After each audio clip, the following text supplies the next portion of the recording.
What if I told you a fortress fell without a single weapon raised? A city completely sealed off, iron gates locked tight, walls towering and unbreakable. For generations, it stood undefeated, a symbol of fear no army dared to face. No force had ever breached it. Then a people arrived with no siege engines, no ladders, no battering rams. They carried no swords into battle, only trumpets and obedience. For 6 days, they marched around the city in complete silence. On the 7th day, everything changed. What followed would shake the ground, defy every rule of warfare, and echo through history. This is more than the collapse of stone walls. It is the fulfillment of a divine promise, the triumph of faith over fear, and the power of a God who wins battles without striking a blow. This is the story of the fall of Jericho. Joshua, the new leader of Israel, knew this city would determine everything. If Jericho fell, the land would open. If it stood, fear would spread. But Joshua did not rely on strength alone. He sought the Lord. Before the people ever stepped foot into Canaan, Joshua had quietly sent 2 men ahead from their camp at Shittim to scout out the land of Jericho. The men crept through the darkened valleys and approached the city quietly as they entered Jericho. They entered the house of a woman named Rahab, a woman the city had overlooked, but God had not. You are welcome into my little home. Thank you, we are grateful. She was a prostitute, living in society's shadows. And yet, why Rahab? Why would God select a woman the world had written off to play a role in his divine purpose? The king of Jericho had heard of the Israelite spies had entered the city. He sent men to capture them. Rahab made a choice. She hid the spies beneath stalks of flax on her roof and sent the soldiers away. She claimed that the men had already fled. She sent the king's soldiers on a wild chase outside the gate. When the danger had passed, he went to the men and said, I know the Lord has given you this land.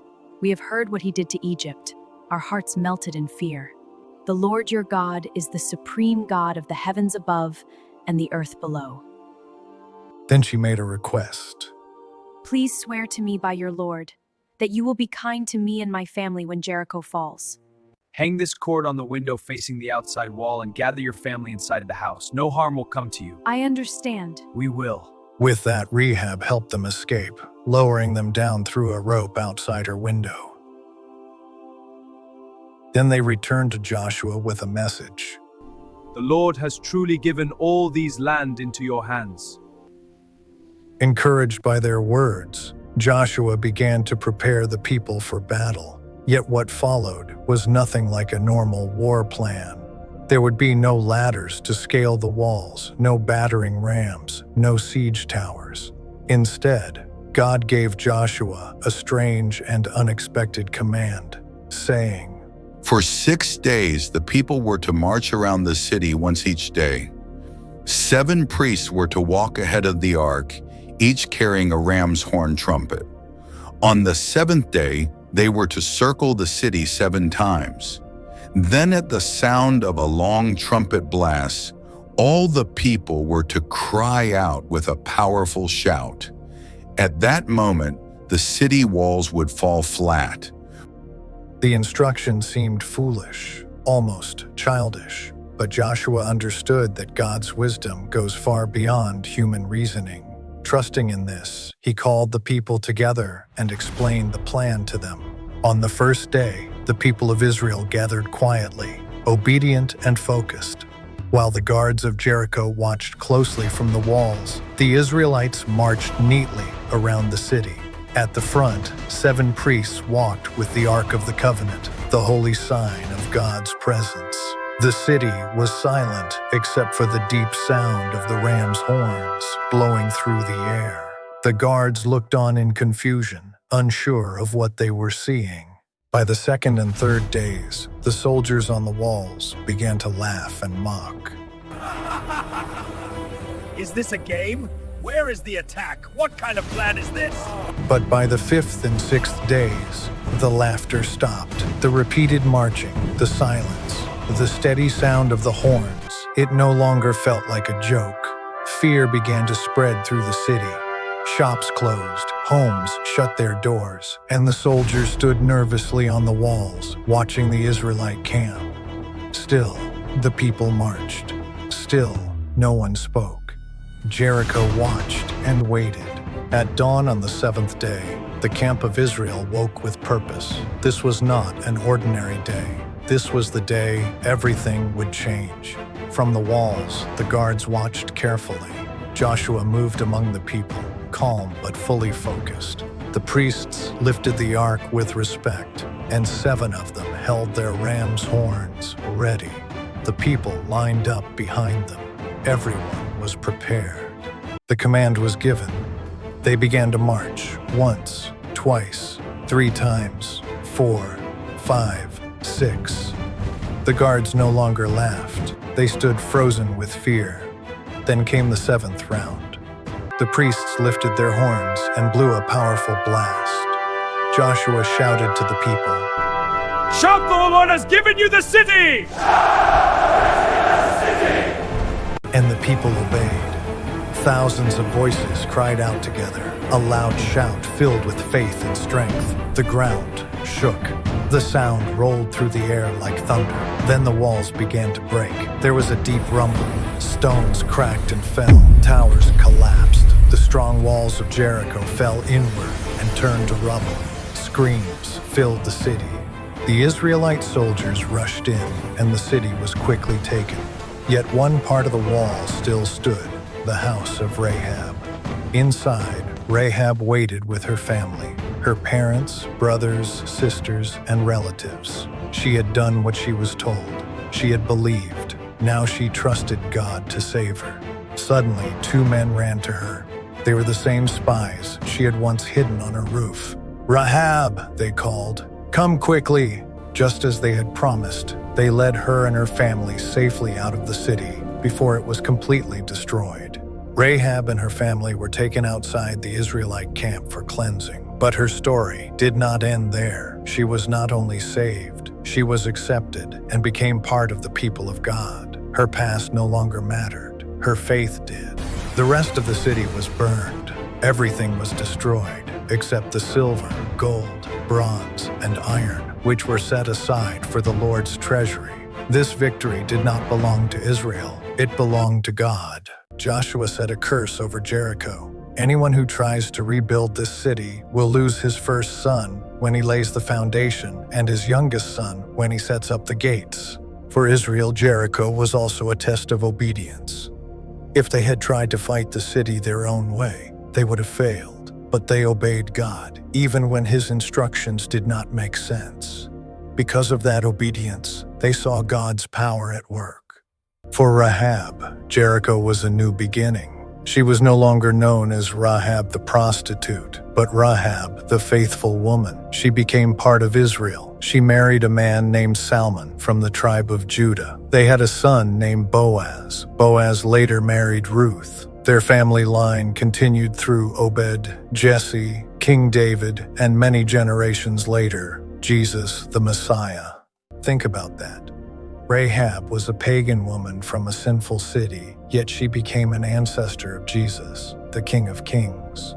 Why? Because she believed in God. She acted on her faith. She hid the spies. She tied the scarlet cord. She trusted the God of Israel with her life.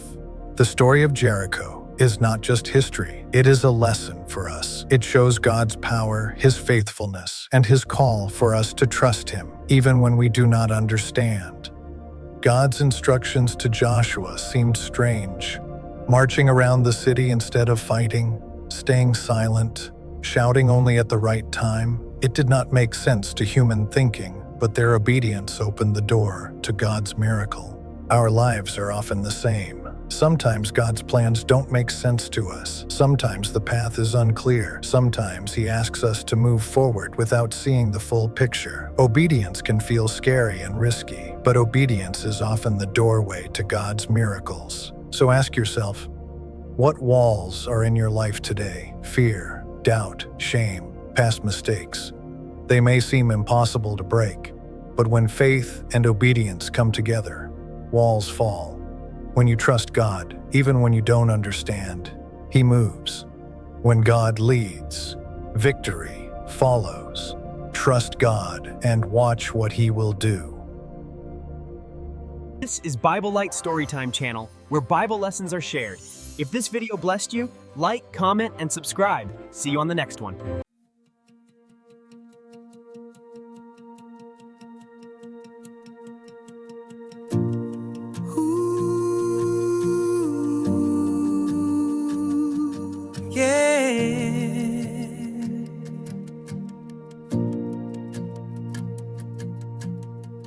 We walked in circles, quiet feet on dust. No swords raised high, just a stubborn trust. The city laughed from the towering stone, but you said, march on, you're not alone.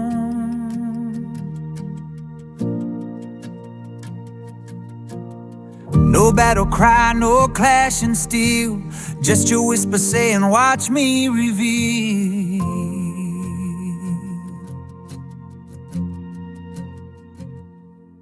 When the walls fell down, it wasn't by might, it was faith that shook the ground that night. At the sound of praise, at the shout of trust, the impossible turned into dust. When the walls fell down, we finally saw the victory was yours all along, oh God.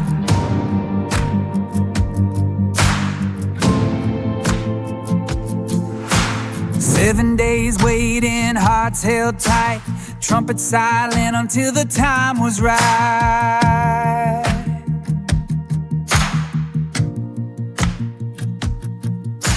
Every step said, we believe your word, even when reason screamed absurd.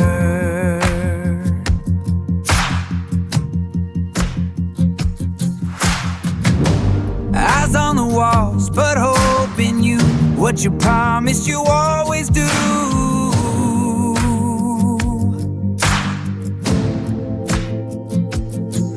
When the walls fell down, it wasn't by might, it was faith that shook the ground that night. At the sound of praise, at the shout of trust, the impossible turned into dust.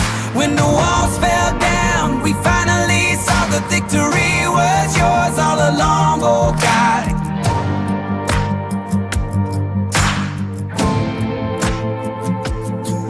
When the walls fell down, it wasn't by might, it was faith that shook the ground that night. At the sound of praise, at the shout of trust, the impossible turned into dust. When the walls fell down, we finally saw the victory was yours all along, oh God.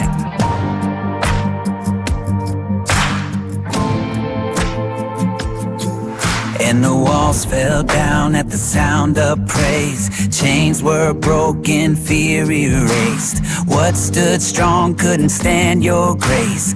Every doubt gave way. When the walls fell down, our hearts proclaimed, there's no other God who saves this way.